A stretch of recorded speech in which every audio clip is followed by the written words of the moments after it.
देवधर और मंगल की मित्रता ऐसी थी जैसे दोनों एक ही शरीर के दो अंग हों। यदि एक को चोट लगती तो तकलीफ दूसरे को होती।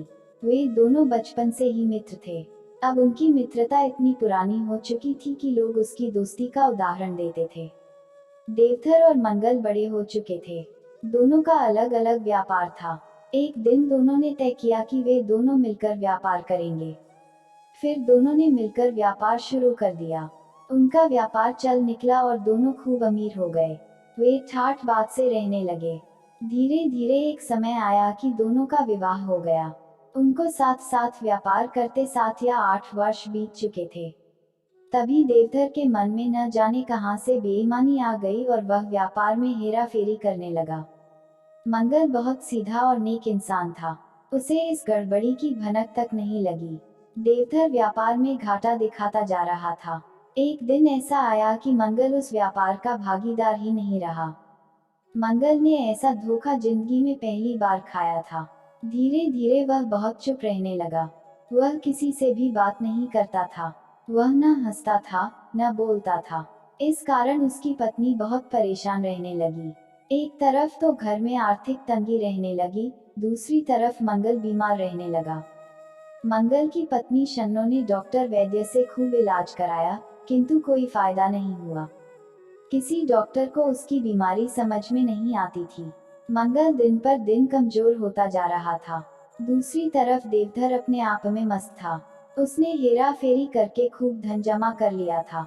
अब अपना अलग व्यापार करके खूब धन कमा रहा था। अपनी पत्नी के लिए उसने ढेरों गहने बनवा दिए थे। गांव के लोग ऐसा विश्वासघात देखकर कानों पर हाथ रख लेते थे। लोगों को देवधर की बेईमानी का खूब पता था, लेकिन कोई भी खुलकर सामने नहीं आता था। एक दिन मंगल का चचेरा भाई सुंदर शहर से आया। वह मंगल की हालत देखकर हैरान रह गया। मंगल की पत्नी ने चिंतित होते हुए कहा, देवर जी, अपने भैया का कुछ इलाज कराओ। हम तो गांव में इलाज करवा के हार गए, परंतु कोई फायदा नहीं हुआ।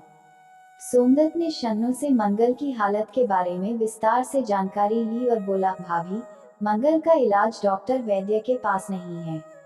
उसका इलाज कुछ और ही है। फिर सोमदत्त ने शन्नु को बताया कि जब तक देवधर मंगल से माफी नहीं मांगेगा, मंगल ठीक नहीं होगा।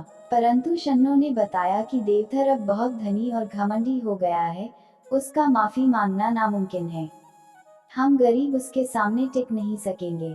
सोमदत्त ने कहा कि मैं इस नामुमकिन को मुमकिन करके दिखाऊंगा। मैं बिना धन के ही उसे नीचा दिखाऊंगा। उसने अगले दिन से ही अपनी योजना पर काम करना शुरू कर दिया।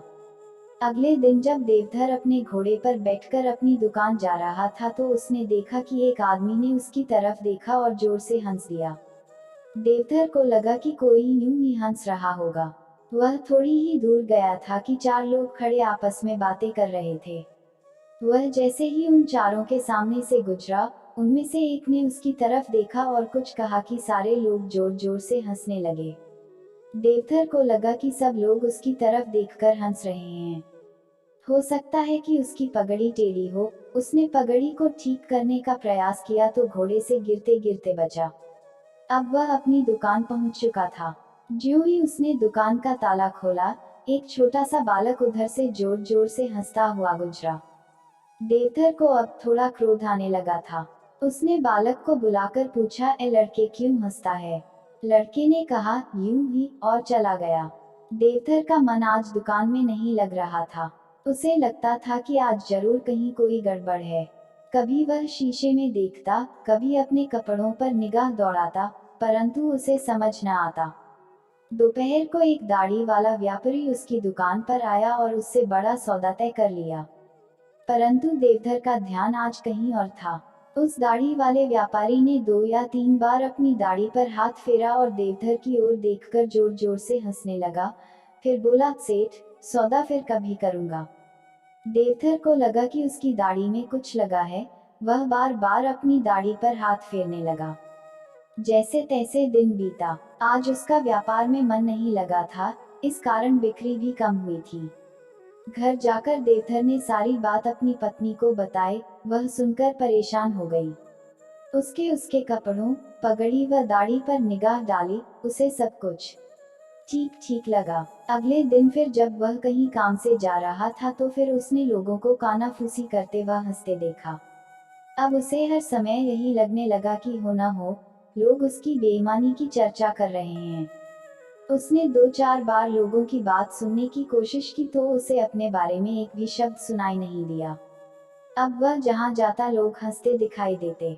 उसने सोचा कि लोग यूं ही उसका मजाक बना रहे हैं, उसे उन सबको सबक सिखाना चाहिए। अगले दिन जब कोई व्यक्ति उस पर हंसा तो वह चिल्लाकर बोला, पागल, पागल कहीं का। उधर से उस व्यक्ति ने भी वही शब्द दोहरा दिए। सुनकर देवधर क्रोध से आग बबूला हो उठा। धीरे धीरे एक सप्ताह में हालत यह हो गई कि वह जिधर से निकलता लोग कहते, पागल, पागल कहीं का। सुनकर वह बौखला उठता और सचमुच पागलों जैसी हरकतें करने लगता। उसका व्यापार मंदा पड़ने लगा। धीरे धीरे उसकी हालत खराब होने लगी। अगले दिन गांव के जमींदार के यहाँ उसके बेटे की शादी थी। जमींदार ने सारे गांव के लोगों को दावत पर बुलाया। देवधर भी खूब अच्छे कपड़े पहन सज धज कर दावत खाने पहुंचा। सोमदत्त भी वहां पहुंच गया। जमींदार खुशी से लोगों से मिल रहा था और उनका अभिवादन कर रहा था। सोमदत्त जमींदार के पास जाकर फुसफुसाकर बोला, आप गांव के सबसे धनी व्यक्ति से नहीं मिलेंगे। ये जो सामने दाढ़ी वाले सज्जन हैं, वो अपने आप को आपसे भी बड़ा जमींदार समझते हैं। जमींदार खुशी के मूड में था। बात को मजाक में लेते हुए उसने अपनी दाढ़ी पर हाथ फेरा, फिर हंसकर देवधर की ओर देखा और बोला, अरे यह तो बड़ा भला आदमी है। फिर आगे बढ़ गया। देवधर को लगा कि वह व्यक्ति वही आदमी है जो पहले दिन उसे देखकर हंसा था।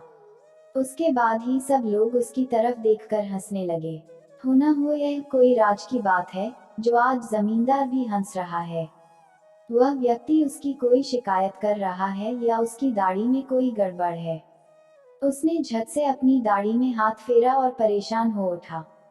वह झट से सोमदत्त से मिलने भागा, परंतु वह तब तक गायब हो चुका था। अगले दिन सुबह देवधर ने सबसे पहले दाढ़ी मूंछें साफ करवाईं, फिर सोमदत्त को ढूंढने निकल पड़ा।